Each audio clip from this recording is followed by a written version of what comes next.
Assalamualaikum warahmatullahi wabarakatuh. Salam setong doro untuk kawan-kawan peternak.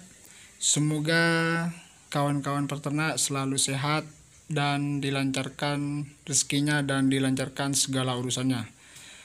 Nah, kembali lagi bersama Peternak Kampung Mandiri. Di video kedua ini, Peternak Kampung Mandiri ingin berbagi bagaimana cara proses fermentasi. Proses fermentasi dedak atau bekatul. Nah, ini adalah bahan-bahan yang perlu dipersiapkan. Yang pertama ada gula pasir. Gula pasir di sini sebagai molase untuk meningkatkan aktivitas bakteri dan juga menjadikan bahan pakan lebih lunak. Dan yang kedua E4. Nah, E4 ini khusus peternakan. Bisa ditemukan di kios-kios pertanian. Dan yang ketiga air sebagai campurannya. Dan yang terakhir tentunya bekatul atau dedak padi.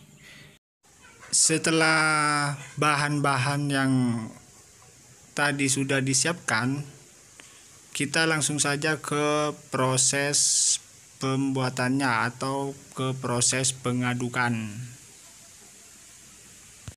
Nah, kemudian kita campurkan gula pasir. Sebenarnya untuk kawan-kawan juga bisa menggunakan gula merah atau tetes tebu, tapi di sini saya menggunakan gula pasir. Dan kita masukkan airnya juga. Ini airnya saya menggunakan 2 liter air. Setelah gula dan air dimasukkan, kita lakukan pengadukan seperti ini hingga gula larut dalam air hingga tercampur secara merata. Nah, untuk E4 nya kita tunggu dulu, menunggu gulanya itu larut, terus kita lakukan pengadukan seperti ini. Ini saya menggunakan kayu untuk alat aduknya. Nah, setelah air dan gula tercampur secara merata dan gula itu larut dalam air, barulah kita masukkan E4. Kita buka dulu E4-nya. Ini E4 untuk peternakan. Biasanya dengan perbandingan 2 kilo dedak, saya menggunakan 1 tutup botol E4. Nah, kita tuangkan dulu 1 tutup botol E4. Kita campurkan dengan gula dan air yang sudah larut tadi. Kita campurkan seperti ini, kita tuangkan. Karena di sini saya menggunakan 3 kilo dedak, maka saya akan menambahkan setengah tutup botol lagi. Kita tuangkan. Kita campurkan kembali dengan air dan gula yang sudah larut tadi. Sebentar, kita tutup dulu. Kita tutup dengan rapat. Kemudian aduk kembali seperti tadi, seperti gula dan air yang pertama tadi, kita aduk hingga merata. Dan perlu kawan-kawan ketahui, setelah E4 dan air tercampur seperti ini, kita harus diamkan dulu selama 15 sampai 30 menit. Tidak boleh langsung digunakan atau dicampurkan dengan dedak. Kita diamkan dulu 15 sampai 30 menit untuk mengaktifkan bakteri yang ada di dalamnya. Nah, ini setelah kita diamkan 30 menit, barulah kita bisa menggunakan atau melakukan pencampuran dengan dedak. Ini tadi sudah didiamkan 15 sampai 30 menit. Nah, langkah selanjutnya adalah proses pencampuran.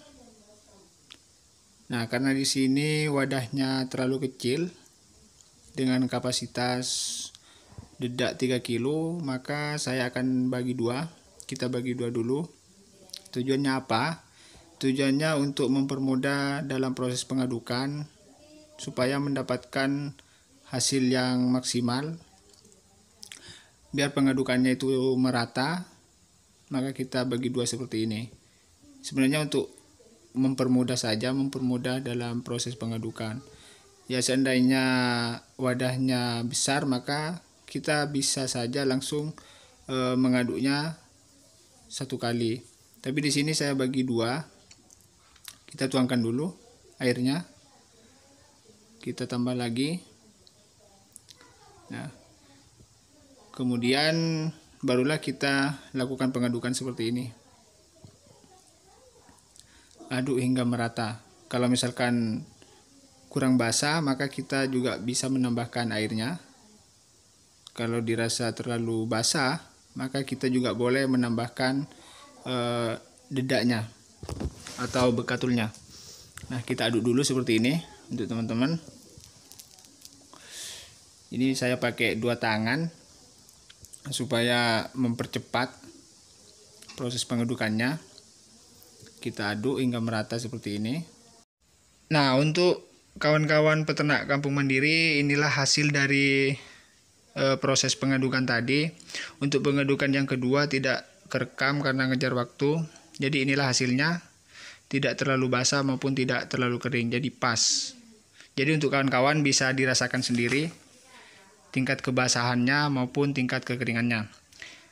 Nah, perlu teman-teman ketahui apa sih fermentasi itu? Fermentasi itu untuk meningkatkan protein dan juga meningkatkan nutrisi pada bahan pakan dan menurunkan serat kasar yang ada di bahan pakan itu sendiri, sehingga bahan pakan itu menjadi lebih lunak, sehingga daya cerna ternak akan lebih maksimal.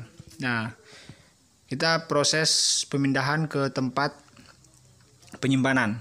Di sini saya menggunakan ember bekas ember bekas sabun colek itu. Nah, kita pindahkan. Dan juga untuk penyimpanannya, maka simpanlah di tempat yang teduh, tidak terkena sinar matahari. Kalau saya biasanya lama penyimpanan itu 4 hari. Setelah 4 hari baru diberikan ke ayam. Nah, bagaimana sih untuk melihat bahwa proses fermentasi yang kita lakukan itu berhasil? Biasanya kalau saya melihatnya dari aroma. Ketika sudah tersimpan selama 4 hari, itu akan mengeluarkan aroma wangi, kayak wangi tape gitu. Dan juga ditandai dengan adanya jamur-jamur putih yang terdapat pada bahan yang kita fermentasi.